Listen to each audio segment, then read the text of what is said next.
Hi hello. आज मी तुमच्यासोबत काही माझं डेली रुटीन शेअर करणार नाहीये. पण त्या बदल्यात मी छान अशी रेसिपी तुमच्यासोबत शेअर करणार आहे. आज मी माझी फेव्हरेट अशी रेसिपी तुमच्यासोबत शेअर करणार आहे, ते म्हणजे प्रॉन्स. आणि खरंच खूप साधी सिंपल अशी रेसिपी आहे. मी सगळ्यात पहिले हे प्रॉन्स छान असे स्वच्छ करून घेतलेत आणि हळद, मीठ आणि थोडंसं आलं लसणाची पेस्ट लावून मॅरिनेट करून ठेवले होते 5 ते 10 मिनिटासाठी. त्यासाठी कढई गरम करून मी त्यामध्ये थोडंसं तेल टाकून घेतलंय आणि हे मॅरिनेट केलेले प्रॉन्स त्याच्यामध्ये टाकलेत.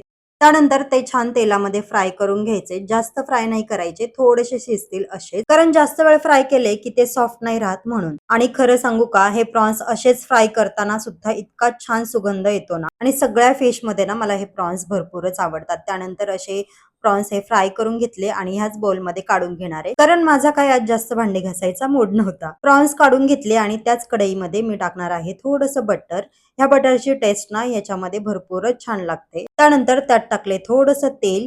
तेल यासाठी की बटर जळू नये म्हणून. बटर छान मेल्ट करून झाल्याच्या नंतर मी हा मसाला रेडी करून घेतलाय. त्यामध्ये कांदा, टोमॅटो, अद्रक, लसूण असं सगळं मी फ्राय करून घेतलेलं आहे, म्हणजे भाजून घेतलेलं आहे आणि त्याची पेस्ट करून घेतलेली आहे. आणि ती पेस्ट छान अशी फ्राय करून घ्यायची बटरमध्ये, जोपर्यंत त्याला तेल सुटत नाही तोपर्यंत. त्यानंतर मी टाकून घेणार आहे आपले रेग्युलरचे मसाले. तुम्ही घरामध्ये जे काही मसाले यूज करत असाल ते टाकले तरी चालतील. मी इथे टाकून घेतलेले आहे हळद, लाल तिखट आणि थोडीशी कॉफी. नाही, कॉफी नाहीये बरं का याच्यामध्ये. यामध्ये आहे गरम मसाला.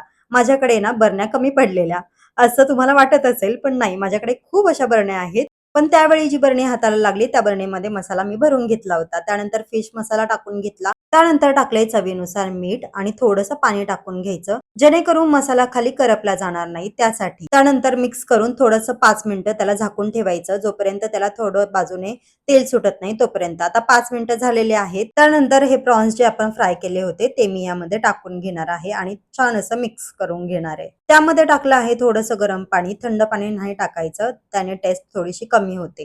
त्यानंतर परत एकदा मिक्स मिक्स मिक्स आणि थोडंसं वाफ येऊन द्यायची. त्यानंतर भरपूर अशी कोथिंबीर घ्यायची, ती कट करून घ्यायची आणि वरतून त्याला छान असं गार्निश करायचं. आणि झाली आपली प्रॉन्स करी तयार. इतकी छान दिसते ना, बघूनच तोंडाला पाणी सुटलेलं आहे. आणि ही प्रॉन्स करी तुम्ही तांदळाच्या भाकरीसोबत, ज्वारीच्या भाकरीसोबत, चपातीसोबत कशासोबतही खाऊ शकता. खूपच भारी लागते. नक्की ट्राय करून बघा. बाय.